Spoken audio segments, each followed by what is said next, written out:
Hey everybody, Jam Creates here doing another comic book review, and this is one I am super excited about. This, hello there, sir. This is Midnight Mystery number 4, the 4th issue in a 4-issue limited series from Alterna Comics by Bernie Gonzalez and Wes Loker. This is the book, if you've been following me on social media or if you've been following the channel.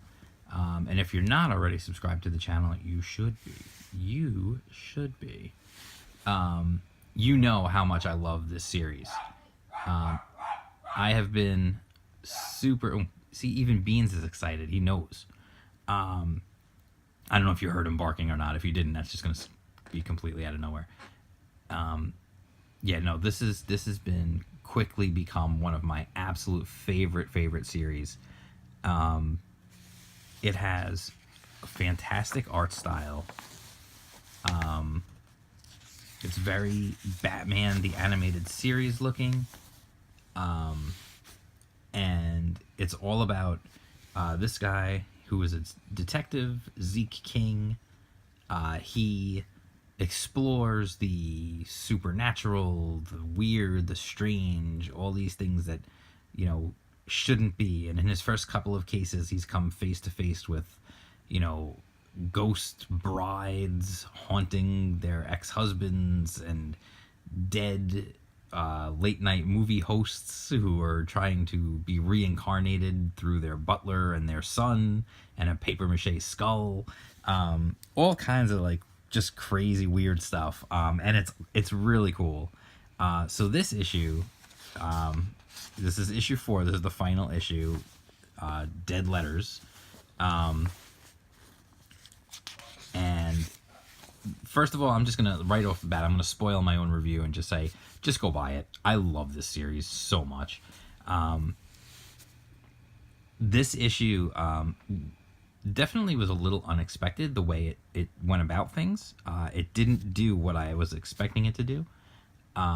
I thought it was going to... Well, let's get into what it is first. The entire thing pretty much is told as letters, going back and forth. And it starts with Zeke getting a letter from his friend. And they talk about him finding a kid in the... He found like a missing kid, and you can see right here, like, and he says how like ever since then, like everything has been different. And what happens is he finds this kid who is missing in this like abandoned old post office, and apparently in the post office are these fine fellows. So his friend Gus writes him his letter. That's how it starts, and then we see Zeke falling asleep, and every time he falls asleep, he's having these nightmares, and the nightmares are narrated as letters being written home, like they are letters being written home from servicemen. And what happens is they all have these, like, you know, you get the impression that, you know, from a lot of them, I mean, you have this guy who clearly couldn't handle it and committed suicide, and every time Zeke falls asleep, he's having another one of these nightmares, and it's like all these different people, and they're dying, and they're writing these stories back to their loved ones, and he doesn't know what's happening. It just keeps happening to him over and over again. Every time he falls asleep, he's having these nightmares, and every one of them is narrated like a letter written home. And then eventually, what happens is Zeke figures out the mystery. I'll leave that so that it's not spoiled for you, but he does figure out the mystery, and he writes back to Gus, and then you have him writing the letter back to Gus, and then really surprisingly to me, it actually ends on a cliffhanger. And it ends a lot sooner than you thought it would. But the crazy part is, like, it ends like, to be continued in Midnight Mysteries, City of Ghosts. So, I mean, I already knew because they've talked about it online that there was going to be another series, and I am super excited about that. I was not expecting for this series to end on a cliffhanger. And again, I didn't want to spoil like what the thing was with the letters or any of that, and I hopefully I didn't spoil the ending here too much. I mean, fair warning. And then, meanwhile, after the story ends, we get a flashback to the original story that took place in the first 2 issues, and something happens there. I don't want to give away anything there. So, needless to say, I am like super duper excited about the next series, and I recommend wholeheartedly just pick up this whole series and go with it, man. But here is the craziest bit, okay? If you've been following along and you've been following the series, or if you've been just following my reviews of the series, you've seen how this series likes to take chances and do weird out there things. For example, the issue 3, the entire thing is in landscape. You have to turn the comic sideways and read the entire issue like this. This issue, they did something else even crazier. They recorded an entire, like, audio version of this issue. So what it is you go to either the website or scan the QR code, and then you can flip through the book. Now, I don't know if you're old like me, you might remember having, like, records of books. Like, the book would come with a record or a cassette tape, and you would read along, and then when you get to the bottom of the page, it would make a sound, and then that would be your signal to turn the page. It has the same thing. It has like a bong when it's time to turn the page.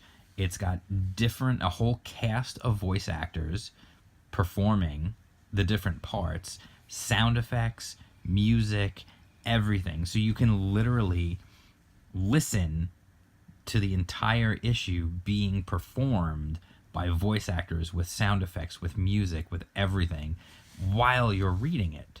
So the whole thing is you can go back after you've read the book. Now you can go back and then reread the issue by having it read to you, basically, and performed for you by the voice actors and with the sound effects and the music and everything else. It is such a cool idea, and it really fits with this series. Like, it's the type of thing that just 100% fits with this series, and I give them so much credit. I give Bernie Gonzalez so much credit for coming up with this thing, and I really just wonder what the heck he's going to come up with next.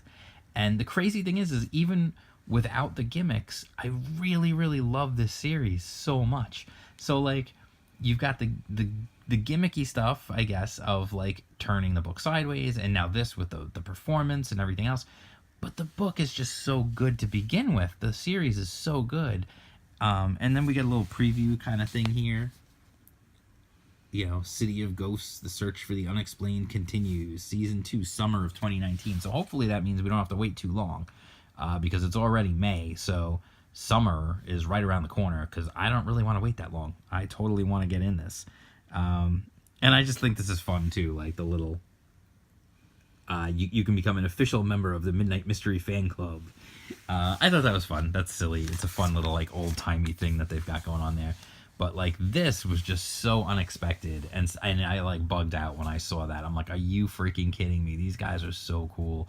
Like, they keep coming up with so many cool things to do, and, like, literally the entire thing is performed for you. It's crazy. Like, I can't even get over it. Like, the fact that they took the time to record all that, put it all together, edit the whole thing. And that's something that I learned how to do at school. It's something that I went to school for. So, like, I know how that works. I know how much time that takes, and how much effort goes into that. And it's so cool that they did that. Like, for one issue of a comic book that costs you $1.50, and they're putting all that expense and time into it. Like, it just shows the care and the love that they have for the work that they're producing, and that's just something you can't get enough of, honestly. So anyway, I'm gonna wrap this up by just saying I love Midnight Mystery, and I wholeheartedly recommend going out and picking up the entire series. It's 4 issues. They're $1.50 each. $6 gets you the entire series. How could you go wrong?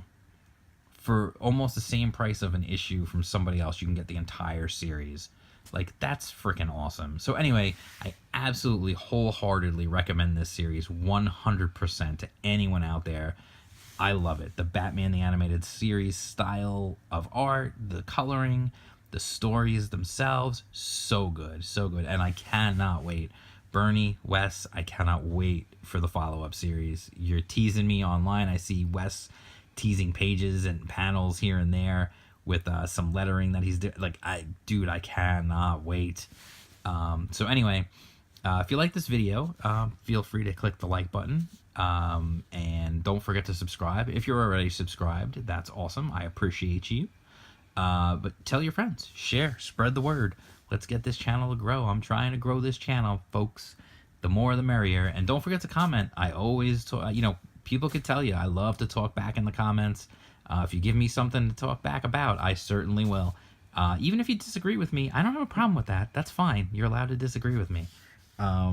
Just don't just say like, oh, you're stupid. Like, say something cool, because then I can, like, we could talk back and forth about the whole thing. So anyway, that's it. I love this series. You can follow me on Twitter at jam_creates, and I will talk to you guys soon. I'll be back with more comic reviews and stuff, all right? So let's go right over Mr. Skeleton Soldier's face here. Splow! Peace out.